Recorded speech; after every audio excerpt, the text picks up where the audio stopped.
Welcome back to Headlines Now. Well, it's less than 10 days for the biggest political showdown in the state. The National Opposition Party is aiming at focusing on Tamil Nadu amongst the other states that are going to the polls this summer. Senior BJP leader Venkaiah Naidu criticized the ruling government for their ironical freebie power and also said that the ruling government in all 5 states going to the polls will not succeed in the elections. Other BJP leaders like actor-turned-politician Smriti Irani and the party president Nitin Gadkari are also expected to visit the state ahead of the elections. That the charge sheet is not comprehensive. I go by that. And all these are happening because of the Supreme Court monitoring. Otherwise, this also would not have happened. The UPA from the day one is trying to whitewash everything. Dilly-dally, divert. 60 years are over and we are not able to reach those basic requirements. And do you now talk about these mixers and grinders and washing machines? It is nothing but deception, indirect corruption. Well, the bigwigs from the opposition camp are in Chennai. Arun Jaitley, who is in the city, hit out at the ruling government and spoke of dynasty politics and money power in the state. I think this is making a mockery out of Indian democracy, what has happened in Tamil Nadu. A state is not a heritable property. The electorate is not heritable. Governance is not heritable. This has to be on the strength of merit and competence. But regrettably in Tamil Nadu, both the party and the state and governance have become an internal matter of the party, of the family, and therefore they are going into sharing of governance, which is something which is not acceptable in any democracy. It makes a mockery out of democracy. So clearly the city is about to witness VIVP visits in the next few days as the race to the assembly polls have begun.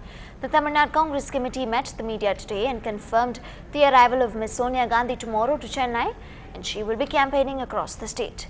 Sonia Gandhi is also set to move over to the Union Territory of Puducherry.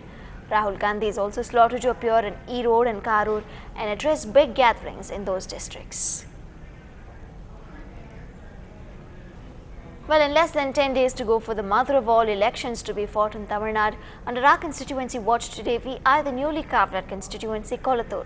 This area might be new in the map of our state's politics, but it is already touted to be the kingmaker seat just by the sheer stature of its nominees. Our reporter Lokpriya tells you whether this is a safe bet for Deputy Chief Minister M.K. Stalin. If you think this is one of the posh neighborhoods in South Chennai, then you're mistaken. This is Periyar Nagar in Kolattur. Picture perfect, Kolattur is not your typical North Chennai neighborhood. With about 1.98 lakh voters, Kolattur has seen sweeping changes over the last 15 years. ஆனால் இதுக்கு மேலே ஸ்டாலின் வந்தார்னா அவர் 1000 அளவுக்கு தொகுதியை பண்ண போல இல்லை வேலைச்சேரியை பண்ண போல இது நல்ல முன்னேறதுக்கு ஒரு சான்ஸ் இருக்கு. Riding high on these expectations is the DMK's heir apparent M.K. Stalin, who's testing the waters for the first time away from his lucky 1000-light seat, which sent him to the TN Legislative Assembly 4 times. Looks like the 2G ghost has driven away this top gun along with many other heavyweights of the party to the city's northern pocket boroughs this assembly election. Carved out of Purasevakam and Villivakam constituencies, Kolattur is predominantly occupied by the working class. Residents credit the DMK government for inaugurating the Perambur and Loco Works Bridge, reducing commuter woes. However, they lament on the slow pace of construction of this subway that connects Villivakam to Kolattur. They also want a solution to the encroachments on the busy Paper Mills Road. Paper Mills Road, it is too much congested and people find it very difficult to cross the roads. The Paper Mills Road from Retteri up to Perambur has to be widened at least another 15 feet. This constituency is also the hub of the ornamental fish culture in India. Every fish product that you see in any nook of the country comes from this place. In addition to the 600 fish farms, there are about 100 shops within a 1 kilometer radius. Traders are seeing these elections as a hopeful road to enhanced business opportunities. Government வந்து டெக்னிக்கலாக fish breeding இந்த மாதிரி இது மீன் வளத்துறை மூலமாக support பண்ணலாம். அது மாதிரி சப்போர்ட் பண்ணும்போது நிச்சயமாக இந்த பிஸ்னஸ் இப்போ இருக்க மாதிரி இன்னும் 10 மடங்கு வளர்கிறதுக்கு அதிக வாய்ப்பு இருக்குது. Although DMK might have been routed out of North Chennai in the 2006 assembly elections, the rapid development of Kolattur in fact has even induced AIDMK heavyweight Saide Dureswamy to lock horns with Stalin. With star power at its peak in Kolattur, this constituency is a must-watch for these elections. Going to the polls for the first time, this crucial North Chennai constituency has the distinction of having the maximum number of votes in Chennai city.